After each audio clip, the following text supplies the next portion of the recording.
Oh, isn't this amazing? It's my favorite part because you'll see. Here's where she meets Prince Charming, but she won't discover that it's him till chapter 3.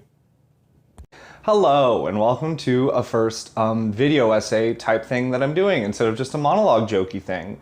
Welcome. Let's get into Beauty and the Beast. It is a tale as old as time, it is a song as old as rhyme, and Belle is a boring lead. No offense to Emma Watson, because Belle is a boring lead in the 2017 live-action Beauty and the Beast. She is also a boring lead in the Broadway adaptation of Beauty and the Beast. And, sorry, send your hate down below in a comment, she is also a boring lead in the 1991 animated classic, Beauty and the Beast. Why does this matter? Well, we're in the middle of a global pandemic, and I've wanted to do one thing during this global pandemic, and that's watch community theater productions of Beauty and the Beast. And all the Belles are boring. Every single one of them. And I have seen good productions of musical theater supporting characters. I've seen good Gastons. I've seen good Lumieres. Haven't seen any good Beasts, but we'll get to that. But every single goddamn Belle is boring. I want to dig into why that is. I want to dig into why that's a bad thing. And I want to dig into how do we fix that. So, video essayists such as Lindsay Ellis have laid the claim that Belle is not a protagonist. That Beast is actually protagonist because he goes through the most change over time. Maybe I need to go back a little bit. In a movie, the protagonist starts out with a worldview, and then that shifts during the course of the movie. That's what the plot does to a protagonist, and that protagonist has changed, and that's a good protagonist. That's pretty well regarded film stuff. I'm sure there's a lot of like Into the Woods, John York people that are very mad.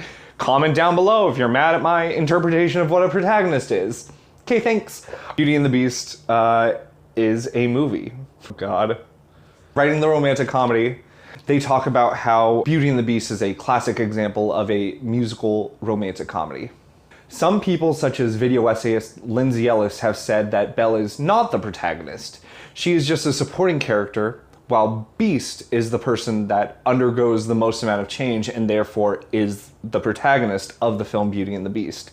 I disagree with that because it's called Beauty and the Beast. The musical opens with the first singing lines coming from Belle. We get her worldview first out of any actual character after the framing device of showing the Beast becoming a beast through the Enchantress. And then we get Belle, and she gets to sing. And the movie ends with them kissing. Within the framework of the story, she is the first image we see, and she is the last image we see. Therefore, I'm pretty sure she's the protagonist. I do agree with Lindsay Ellis that Beast is also a protagonist because I think there's two protagonists. What? Writing the romantic comedy by Billy Marinette, who is a executive who has worked on a lot of romantic comedies. One of the things he worked on was Bridesmaids, for example. Talks about how, in his book, he talks about how romantic comedies usually have two leads. So I think we can make the argument that Beast is a protagonist, and that does not ruin the argument that Belle is also a protagonist, and I think she is a bad one. In fact, I think they're both bad ones. Why? Because Beauty and the Beast is not just a romantic comedy. Beauty and the Beast is a musical romantic comedy. In musicals, as explained by Lindsay Ellis in Musical Splaining. So in musicals, a character speaks until there's too much emotion, and then that emotion transfers into songs. And then, furthermore, in a musical, sometimes emotions are too much just for singing, and it becomes dance. Let's focus on the singing, because, like, Belle's a shitty dancer. They just sway. It's a shitty musical theater rom-com protagonist, and I will prove it by singing every single lyric that Belle sings. Red Pippin, Yellow Pippin, Red Pippin, Yellow Pippin, musical explaining, cast me as a guest. Here is every lyric sung by Belle. Little town, it's a quiet village, every day like the one before. Little town full of little people, waking up to say, they say bonjour a lot. There goes the baker with his tray, like always. The same old bread and rolls to sell. Give me a cronut every morning, just the same. Since the morning that we came to this poor provincial town. Then she talks with the baker, who she just complained about, like, what goods he offers. She doesn't offer to, like, make a cooler thing. She's not into baking. We'll get into what she's into soon. Blah, blah, blah. Then she meets the bookseller. And one of the good things that 2017's adaptation did, compared to the 1991 adaptation, is turn the bookseller into a librarian. Because Belle doesn't buy books. She borrows them. And this bookseller must have a market somewhere. In the 1991 animated version, like, look at how many books he has in that market. Why is he giving books away? Unless he's making enough of a profit that he's able to just give these books away. And also, is Belle reading Voltaire? Is Belle reading any other 18th century French philosophers? Is she reading Jordan Peterson to critique his ideas in her upcoming YouTube video? She's not. I am. I want to be on Musical Splaining. Lindsay, I have a million opinions about Pippin. Pippin! I have a million opinions. Here's her favorite book. She's read it twice. Her favorite book, I've read He Who Must Not Be Named, Harry Potter, over 10 times. For a reader, she doesn't... It's for breadth, not depth, I guess, even though she says it's her favorite book and she knows a lot about it. Well, it's my favorite. Far off places, daring sword fights, magic spells, a prince in disguise. Now, I'm not going to judge Belle based on her taste in books. I love trash. Trash is my baby. I've watched True Blood multiple times, and I've read all the Sookie Stackhouse books, but I don't base whether I believe someone is intelligent on they read trashy paranormal romance. I know plenty of idiots. I know plenty of hateful, bigoted idiots that read Anne Rice and read my favorite book series. The thing is, in writing the other, a book about writing different experiences than yourself, they talk about these identifying qualities that you can instill in your protagonist that makes anyone identify with them. And I feel like this is what Linda Wolverton, the screenwriter of Beauty and the Beast, did for Belle. She was like, let's make her read because readers will enjoy her and empathize with her as a character.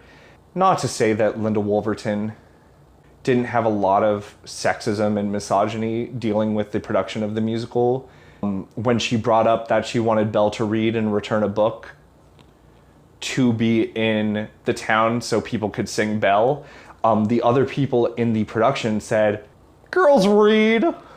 Wouldn't you rather prefer, like, that she went into town to get ingredients to bake a cake for her dad? Because, you know, girls bake cakes. And Linda Wolverton was like, no. I understand that Linda Wolverton had to put a lot of effort just to make sure that this movie didn't become sexist trash, but that doesn't let her off the hook for this movie being sexist trash. Anyways, here's what Belle sings in her emotions. She has too much emotions to say this stuff, so she sings it to a sheep. Oh, isn't this amazing? It's my favorite part because you'll see. Here's where she meets Prince Charming. Oh, but you won't discover that it's him till chapter 3. So intelligent, so kind, so Belle. Belle! Then the rest of the song, she gets to, during the bonjour, good day, but do, she gets a good day. Then she gets one more. There must be more than this provincial life. Now, I'm not saying Belle is bourgeois classic trash, but she does become a princess. So, oh, here it is. She gets a Belle reprise where Gaston has offered to marry her and she kicks him out and like funny. Is he gone? Can you imagine? He asked me to marry him. Me, the wife of that Boris. Brainless, Madame Gaston, can you just see it? Madame Gaston, his little wife. No, sir, not me, I guarantee it. I want much more than this provincial life. Sound of Music rip-off. I want adventure in the great wide somewhere. I want it more than I can tell. And for once it might be grand to have someone understand. I want so much more than they've got planned. And that's a beautiful song, but really, it is kind of representing in Belle's protagonist journey what her need is versus her want. And in screenwriting theory, a protagonist has a want, the thing they want, and then they have the thing they're gonna get through the course of the plot, and that shows the growth of a character. And I guess Belle's need is she wants someone to understand. And I guess her want is adventure. Over the course of the movie, she gives up on her want and gets her need, which is someone to understand, i.e. a husband, and that sucks. That doesn't feel feminist to me at all. And some of you might be arguing, well, she reads, and look at how much effort it took to get a person that reads just into a Disney movie. And I say, then why are you complaining about Love Simon and Love Victor?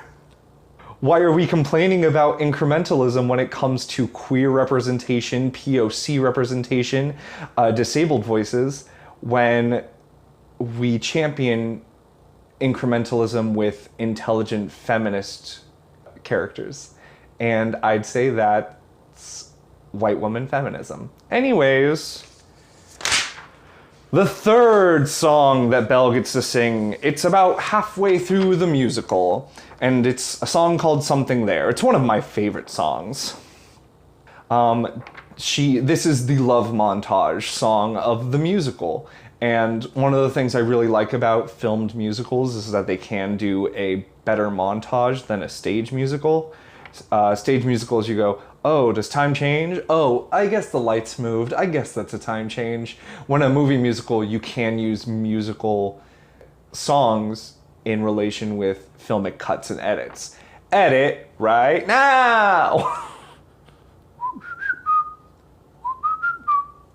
There's something sweet and almost kind, but he was mean and he was coarse and unrefined. But now he's dear and so unsure. I wonder why I didn't see it there before. Beast gives her a library because remember, Belle reads. That's kind of her only characterization, that Belle reads. And now she's in love because a man gave her presents. A great message to give to men and women who are looking for romantic relationships. And then because Beast gave her a library, she sings, new and a bit alarming.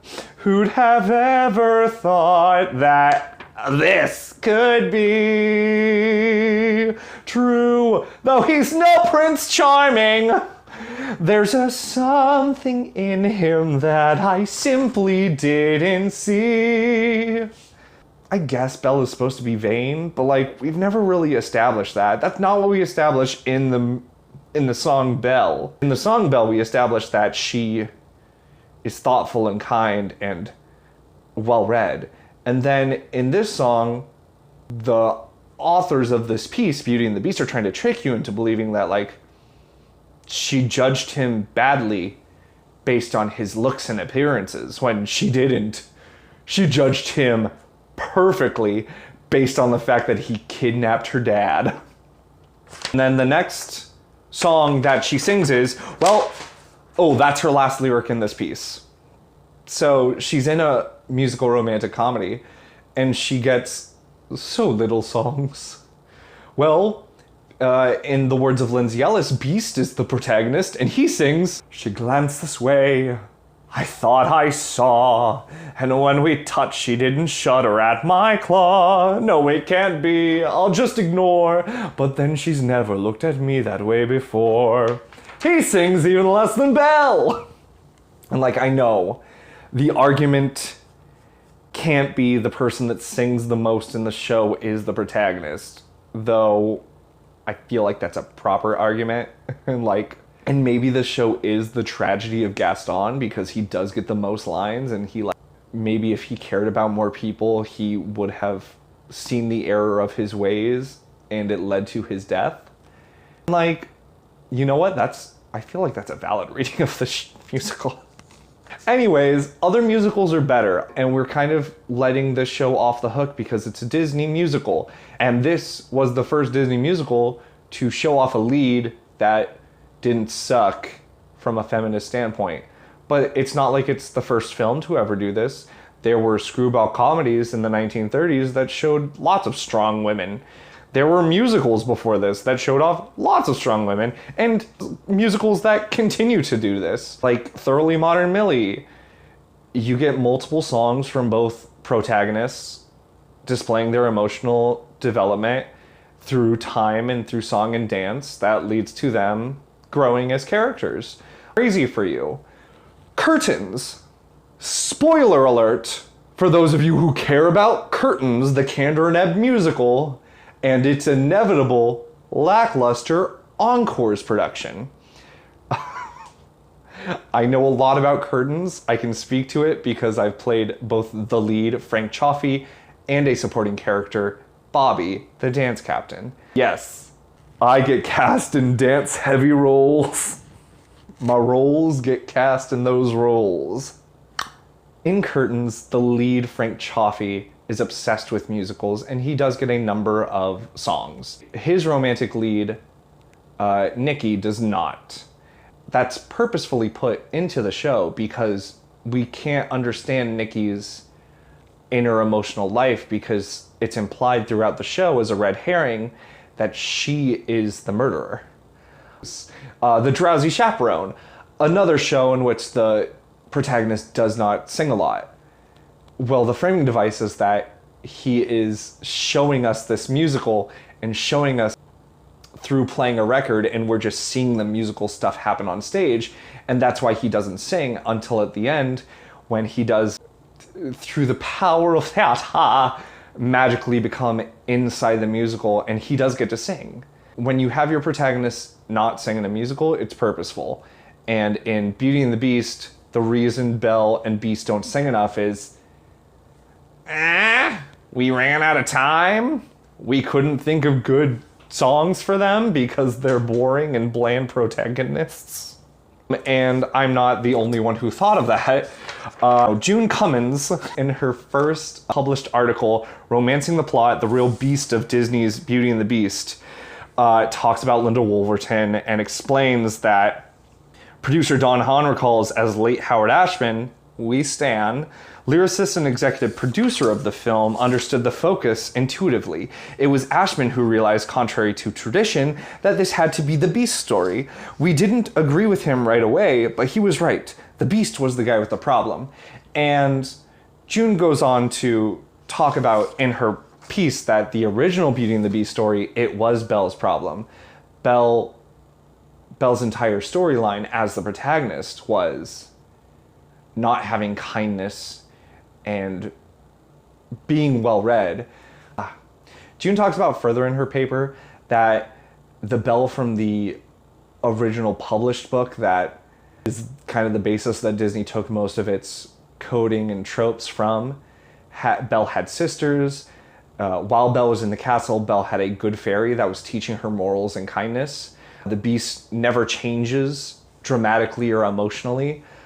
Belle changes. She starts by seeing him as a monster, and then through dialogue and dramatization, she becomes a better person who sees more than Beast is deep down, sees his true heart. The Disney writers and producers went, nah, let's just sand off the edges of Belle and make her more palatable to a mainstream audience who had not seen a depiction of a woman who was learned and book smart, even though there are plenty of depictions before 1991 of smart, kind, strong female characters.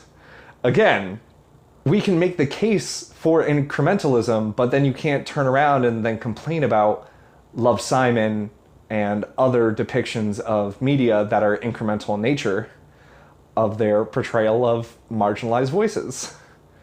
God, in 1991, a woman reading was a marginalized voice. That sucks. I think we all agree that sucks. June also brought up a lot of things that I thought up. I actually thought up the idea of this essay before I even found her paper. She brings up how Belle wanted adventure and travel and then got a man. Quoting June, "At this point, we can see a picture in her book that depicts a young man and woman together. Well, it can be argued that this look into Belle's book anticipates Belle's own story. It also emphasizes the depth to which the structure of the romance plot penetrates the movie. The trait that makes Belle different, more intelligent, and more liberated than previous Disney movies is that she likes to read books about Disney heroines. The book she holds reminds viewers of this fact with subtle and insidious pressure." And there is a little bit more to be said that Disney approved a protagonist that likes to read right when Disney's publishing company was just starting to lay the groundwork of what it would be. There is a lot more to be said about Disney as a capitalist entity and whether it is performing wokeness that Lindsay talks about in her essay called Woke Disney. "This book cost $60 and I paid every damn dirty commie penny for it." There's also a lot to be said about how Belle is a crappy heroine in that she kind of just lets the men around her abuse her. She's very passive. Lindsay has also talked about this in whether Beauty and the Beast is Stockholm Syndrome or not. Just watch every single Lindsay Ellis video, as I have, and then maybe you'll think of things. Especially if you watch Disney and pay a lot of money for the merchandise. So, now we're at the point, well, what can we do to fix Belle? It's kind of inevitable that Disney will revive Beauty and the Beast again. I don't think their plan is to rewrite Belle at all. My suggestion, if I was just given complete free reins, is Belle's need is to have someone understand her, and her want is to go into an adventure. Well, to make her a stronger protagonist, I would prefer her to actually have to go on said adventure to test her worldview. That adventure would make her life more meaningful and more necessary. I personally think I would love it if Belle could discover that Beast is cursed but not know the exact specifics, that he needs to fall in love with someone, and she gets this MacGuffin in her head. It's very Once Upon a Time-esque. And her and Beast go on this adventure, and she does not like the adventure, or she realizes that going on this adventure is not fulfilling her in the way that she thought that adventure would fulfill her. And she realizes that she does need to look deeper into what she needs emotionally as a person. And then she discovers that she does want a love life with someone who accepts her for who she is. And Beast is right there, and that solves the curse, and blah, blah, blah. And maybe they become a prince and princess who go off on further adventures. So in fulfilling her need, she also gets her want. Also something that happens a lot in good movies. Mason talks about it in his script notes episode, How to Write a Movie. Also recommend, hard recommend. I don't think Disney will ever substantially rewrite Beauty and the Beast. This is a moneymaker. It's done a successful Broadway production. It's done a theme park ride. They got merch that they need to sell. Where would we have time to talk about Mrs. Potts if if Beast and Belle go on an adventure to save him from his curse? How are we gonna have time for Gaston if Gaston doesn't matter into the plot in any way?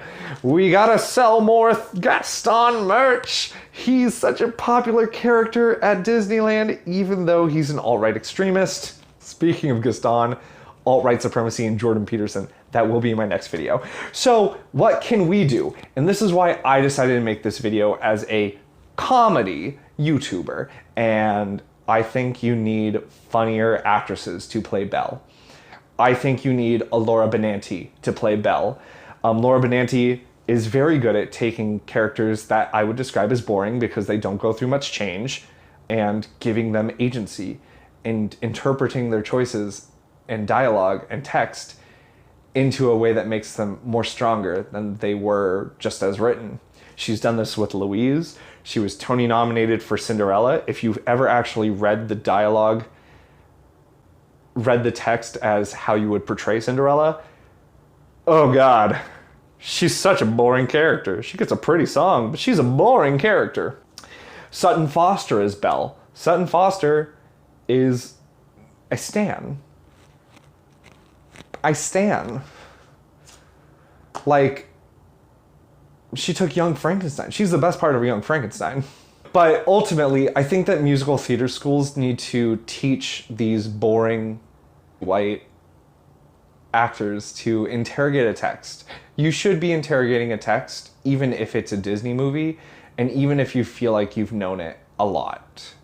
And that's why I'm interrogating Beauty and the Beast. I thought I was going to be done with Beauty and the Beast after this essay, but I discovered that one of the funniest philosophers, Jordan Peterson, describes Beauty and the Beast as his favorite movie, and I need to talk about that. Anyways, thank you for watching this. This is longer than my other videos, and it's a little less joke focused than my other videos. I'll get more natural in front of the camera for video essays, I hope. Lindsay Ellis put me in musical splaining. Like and subscribe, comment below. I do have a Patreon, and if you have some questions about the highest tier of my Patreon, that's coming out in another video. Talk to you soon. Bye-bye! I want to be on musical splaining. Lindsay, I have a million opinions about Pippin! Pippin! I have a million opinions about them. And also, like, maybe you should have a gay guest on your podcast about musicals, considering the importance of musical theater is to a queer audience. Shrug. Tale as old as time. Tale as old as time. Song as old as rhyme. Beauty and the Beast. Bonjour.